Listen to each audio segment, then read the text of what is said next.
জয়গুরু শুরু হচ্ছে শিশু সৎসঙ্গ ইয়াসা মান্না উদ্বোধনী সঙ্গীত পরিবেশন করছে।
परम प्रेममय शिशि ठाकुरेर चरणे कोटि कोटि प्रणाम। परमाराध्या जगत जननी शिशि बर्मार चरणे कोटि कोटि प्रणाम। परम पूज्य पाद शिशि आचार्य देवेर बर्दार चरणे कोटि कोटि प्रणाम। आचार्य देवेर श्री चरणे कोटि कोटि प्रणाम। एखाने उपस्थित सकलके जय। विशुद्ध पंजिका मते 30 भाद्र शिशि ठाकुर जन्मग्रहण करें। সেদিন বাংলা 1295 সাল, ইংরাজি 1888 খ্রিস্টাব্দে 14 সেপ্টেম্বর 30 ভাদ্র শুক্রবার কাল নবমী তিথি, ভারতীয় সময় সকাল 7টা 5 মিনিট। এই শুভ লগ্নে আশ্চর্য ব্যতিক্রম ঘটিয়ে দীর্ঘ 12 মাস মাতৃগর্ভে অবস্থান করে আবির্ভূত হলেন এক দিব্য শিশু পাবনা জেলার হিমায়তপুর গ্রামে। পিতা শিবচন্দ্র চক্রবর্তী এবং মাতা মনমোহিনী দেবীর কোল আলো করে সেই শিশুর কি অপরূপ রূপ। উজ্জ্বল অঙ্গজ্যোতিতে যেন ভরে উঠেছে 10 দিক। শিশু কাঁদছে না, হাসছে। উলুধ্বনিতে মুখরিত হলো আকাশ, বাতাস, আনন্দ উল্লাসে মুখরিত হলো চক্রবর্তী পরিবারে।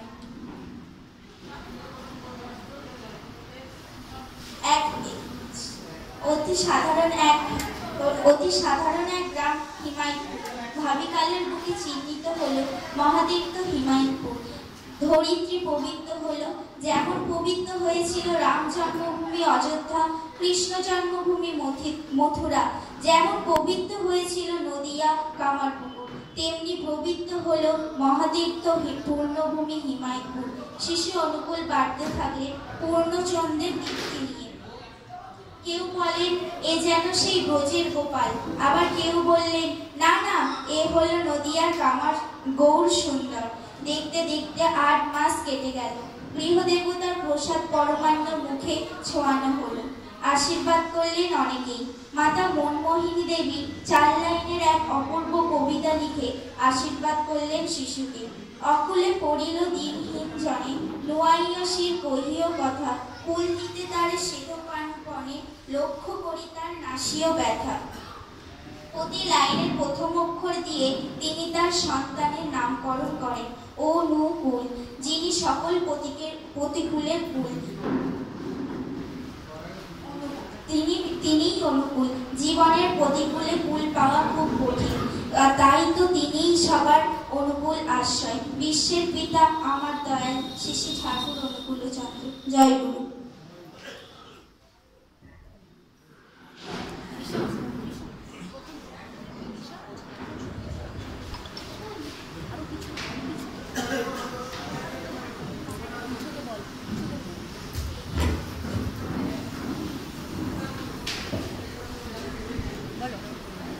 এখন সঙ্গীত পরিবেশন করছে বিদিশা ওঝা।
ভালো। এটা টিপে পোস্ট কর, এটা টিপে অন করবি। জয় গুরু।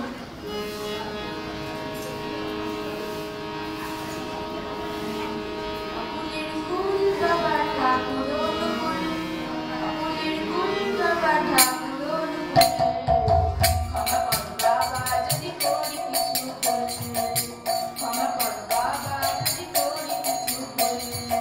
অকুলের কুল বাবা ঠাকুর অনুকূল, অকুলের কুল বাবা ঠাকুর অনুকূল, ক্ষমা কর বাবা যদি করি কিছু ভুল, ক্ষমা কর বাবা যদি করি কিছু ভুল। ও ঠাকুর অনুকূল, বাবা ঠাকুর অনুকূল, ও ঠাকুর অনুকূল, বাবা ঠাকুর অনুকূল। আপনাদের জন্ম তোমার হিমায় পূর্ণাম, দেহ শরীর বানালে তোমার দীর্ঘদাম। আপনাদের জন্ম তোমার হিমায় পূর্ণাম, দেহ শরীর বানালে তোমার দীর্ঘদাম। দেখা দিলে জীবের মাঝে বালকের ঘরে ঘরে, দেখা দিলে জীবের তরে বালকের ঘরে ঘরে, ওটার জীবের মাঝে প্রেমেরই বকুল। ক্ষমা কর বাবা যদি করি কিছু ভুল, ক্ষমা কর বাবা যদি করি কিছু ভুল। ও ঠাকুর অনুকূল, বাবা ঠাকুর অনুকূল। 138 তোমার জন্ম ঘটে, মানব জাতি ধন্য হলো তোমারই কষ্টে। 138 তোমার জন্ম ঘটে, মানব জাতি ধন্য হলো তোমারই কষ্টে। মানুষ এখন কথা বল, যত পারিস তত ধর, মানুষ এখন কথা বল, যত পারিস তত ধর। হাতের পাখি ফোটালি তুই পদ্ম ফুল। ক্ষমা কর বাবা যদি করি কিছু ভুল, ক্ষমা কর বাবা যদি করি কিছু ভুল। ও ঠাকুর অনুকূল,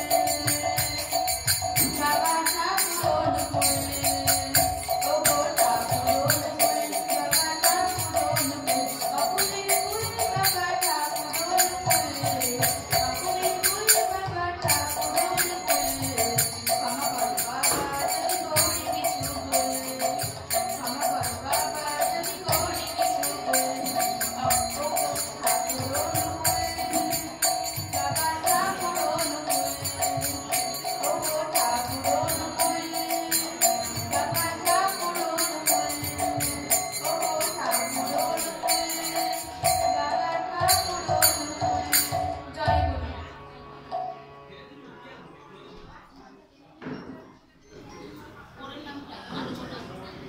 আমাদের আলোচনা থেকে পাঠ করছি। আশ্রমে একটি মেয়ে বিয়ে হয়েছিল। ছেলেটি দেখতে শুনতে ভালো, জমিদার বাড়ির ছেলে ওকালিত করেন পালতি ঘর। মেয়েটি শ্বশুর বাড়ি যে তার সব কিছু ভালো লাগে, কিন্তু তার বর সন্ধ্যা হলেই বাইরে নাচের আসর বসায়, বন্ধুর বান্ধব আসে, সুরা পান করে, তারপর গভীর রাতে এসে তার সাথে খারাপ ব্যবহার করে, অকথ্য ভাষা বলে, নির্যাতন করে, এমনকি চাবুক দিয়ে মারে। এমনিভাবে কয়েকদিন পার হওয়ার পর সে ঠাকুর বাড়িতে এসে ঠাকুরকে প্রণাম করতে শিশি ঠাকুর তাকে বললেন, কেমন আছিস? প্রতি উত্তরে মেয়েটি ঠাকুরের দিকে পিঠ ফিরিয়ে তার পিঠের ওপর থেকে আঁচলের দাগ সরিয়ে ফুঁপিয়ে কাঁদতে থাকে। পিঠের ওপর কষা ঘাতে দাগ দেখে দয়াল আটকে উঠে বলেন, ও কি রে? মেয়েটি কাঁদতে কাঁদতে যতটা সম্ভব বিস্তারিত বলার চেষ্টা করলো। মেয়েটি থামার পর শ্রী ঠাকুরের ধমকে সুরে বললেন, তোর লজ্জা করে না ও কথা বলতে? তোকে ছেড়ে কিনাও বাইজির কাছে যায়। তোর কি কম আছে? তোর রূপ আছে, যৌবন আছে, ওরা যা পারে তা তুই তার চেয়ে ঢের বেশি দিতে পারিস। নিজের হাতে স্বামীকে সুরা দিবি, প্রয়োজনে নেশা করার ভান করবি, স্বামী যেমনটি পছন্দ করে তেমনই চলবি। স্বামীকে জেবা দিয়ে আপন করার চেষ্টা কর, স্বামী যেন তাকে ছাড়া আর কিছু না বোঝে। তোকে যদি ভালোবাসতে পারে দেখবি ধীরে ধীরে তুই যেমন পছন্দ করিস ওর পছন্দ তেমনই হবে। জয় গুরু, বন্দে পুরুষোত্তম।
জয় গুরু। ঠাকুর সহ ঠাকুর পরিবারের প্রত্যেকের চরণে আমার শতকোটি প্রণাম। এখানে উপস্থিত সকলকে আমার আনন্দিত জয় গুরু। আমি একটি ছোট্ট কালের আলোচনা বলে শোনাচ্ছি। বিষয় মায়ের প্রতি ভালোবাসা। ছোট্ট ঠাকুরের বয়স বাড়ার সাথে সাথে ছোট্ট ঠাকুরের দুষ্টুমিও ক্রমে বাড়তে শুরু করলো। একদিন তার মা মনমোহিনী দেবী পাশের কঞ্চি নিয়ে ছোট্ট ঠাকুরকে মারতে ছুটলেন। ছোট্ট ঠাকুর তখন প্রাণপণে দৌড়াতে লাগলেন। ছোট্ট ঠাকুর তখন পিছন ফিরে দেখলেন মা সমানে ঘামছেন এবং হাঁপাচ্ছেন, চোখ মুখ লাল হয়ে গেছে। এইটা দেখে ছোট্ট ঠাকুরের খুব কষ্ট হয়। যাতে না মায়ের কষ্ট হয় তাই জন্য সে নিজের হাতেই ধরা দেয়। সে যে মায়ের কষ্ট সহ্য করতে পারে না। আর একদিনের ঘটনা, কিছু কারণে ছোট্ট ঠাকুরের স্কুলে যেতে দেরি হয়ে যায়। সেদিন ছিল তার অঙ্ক পরীক্ষা। ছোট্ট ঠাকুরের মা তখন একটু রেগে গিয়ে বললেন, তুই এত দেরি করে স্কুলে যাচ্ছিস, দেখবি একটাও অঙ্ক করতে পারবি না। এইটা দেখে ঠাকুর খুব মনমরা হয়ে স্কুলে গেলেন। স্কুলে গিয়ে প্রশ্ন পেপার হাতে পেলেন। প্রশ্ন পেপার হাতে নিয়ে দেখলেন সে তো সব অঙ্ক পারবে, কিন্তু সে সেদিন সাদা খাতা জমা দেয়। মাস্টার মশাইয়ের কারণ জানতে চাইলে সে বলে, আমি তো সব অঙ্ক পারবো, কিন্তু মা বলেছেন আমি একটাও অঙ্ক করতে পারবো না, তাই আমি একটাও অঙ্ক করি না। যদি আমি অঙ্ক করতাম তাহলে তো মায়ের কথা মিথ্যে হয়ে যেত, আমি সেইটা কখনো হতে দেবো না। ঠাকুরের পরিবারে অর্থ অভাবের জন্য ঠাকুর তার মাকে একদিন বলেছিলেন, ভয় করিস না, তুই মুড়ি ভাজবি, আমি বিক্রি করব, একদিন অনেক টাকা হবে। সেইটা শুনে ঠাকুর একদিন বলেছিল, মা ছাড়া আমি অচল, আর শুধু ফাঁক বুঝতাম কখন মাকে ভালো রাখবো। এইটা দেখেই ঠাকুর পরবর্তীকালে বলতে পেরেছিলেন যে মাতৃভক্তি অটুট যত, সেই ছেলে হয় কৃতি তত। জয় গুরু।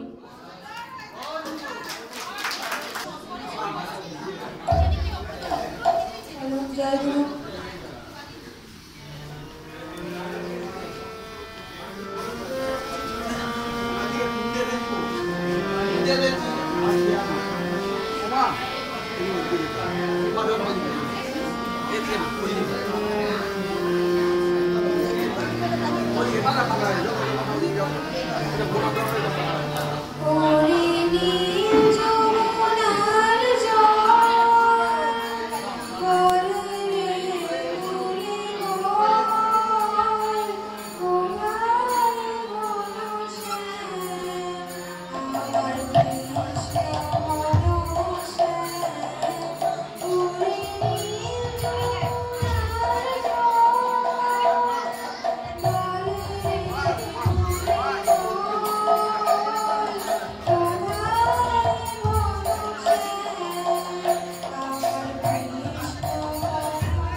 আমাদের ইষ্টগুরু, তুমি পরম পিতা, চরণ বরণ সবই তোমার, তুমি অন্নদাতা।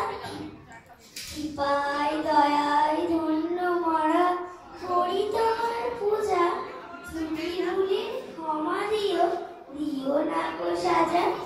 অমৃত সব গ্রন্থবাণী পেয়েছে পথ দিশা, ভক্তি পেয়ে মেতেছে মন, সৎসঙ্গের নেশা। জ্ঞান জানি বিজ্ঞান জানি, দাও গো ত্যাগ শক্তি, মোহ মায়া বড় আসক্তি, পায় না যে আজ মুক্তি। ওহে দীননাথ, সিদ্ধ হতে চাই তব সাধনায়, তোমার দিব্য জটিলময় আলোকিত হোক আমার অন্তরায়। জয় গুরু।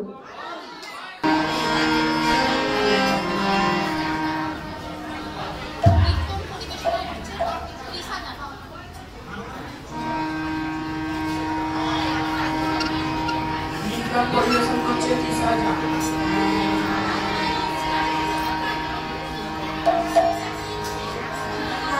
আলোয় জ্যোতি ছায়া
দিবস উপলক্ষে এই সৎসঙ্গে ঠাকুর সম্পর্কে কিছু আলোচনা করছি। কলিতে অধর্ম যেমন চরম, আবার ধর্ম তেমনই পরম। চরমে পরম প্রকাশ, তাই ভগবানের মহাকুল কি হবে। পাবনা জেলার হিমায়তপুর গ্রামে বাংলার 1295 সালের 30শে ভাদ্র শুক্রবার শুভ দানবের পুণ্যতিথিতে 11 মাস পর সকাল 7:05 জন্মগ্রহণ করেন শ্রী শ্রী ঠাকুর অনুকূলচন্দ্র। শ্রী ঠাকুর অনুকূলচন্দ্রের বাবা ছিলেন শিবচন্দ্র চক্রবর্তী এবং মাতা ছিলেন মনমোহিনী দেবী। তার পূর্ণ আবির্ভাব লগ্নে পূর্ণজ্যোতিতে প্রাঙ্গণ জ্যোতির্ময় হয়ে উঠেছিল। জেলেরা পদ্মা নদীতে মাছ ধরতে এসে হঠাৎ দেখে সেই জ্যোতি দেখে ভাবে চক্রবর্তী বাড়িতে আগুন লেগেছে। তারা তীরে তৈরি মেরে ছুটে আসে এবং আগুন লাগেনি এই এক দিব্য শিশুর আবির্ভাব হয়েছে। শিশু ঘনিষ্ঠ হয়ে কাঁদানোর চতুর্দিকে তাকাচ্ছে, মুগ্ধ মস্তিষ্ক সেই শিশুকে দেখতে সবাই ছুটে আসছে। ফুলের মালিক যিনি, তিনি অকুলের কাণ্ডারি যিনি, তিনি তো অনুকূল, তার নাম বাংলাদেশ শ্রী অনুকূলচন্দ্র। শৈশব জীবনে ঠাকুর অনুকূলচন্দ্র প্রতিবেশীদের গৃহে গমন করে তাদের ঠাকুর ঘরে প্রবেশ করে দেববিগ্রহ লুকিয়ে রাখতেন। নিজেই ঠাকুরের আসনে বসতেন এবং ভোগকে আসতেন। তিনি যে সকলের প্রাণের ঠাকুর তা শৈশবকালের মধ্যে দিয়ে প্রকট হয়ে উঠেছে। জয়।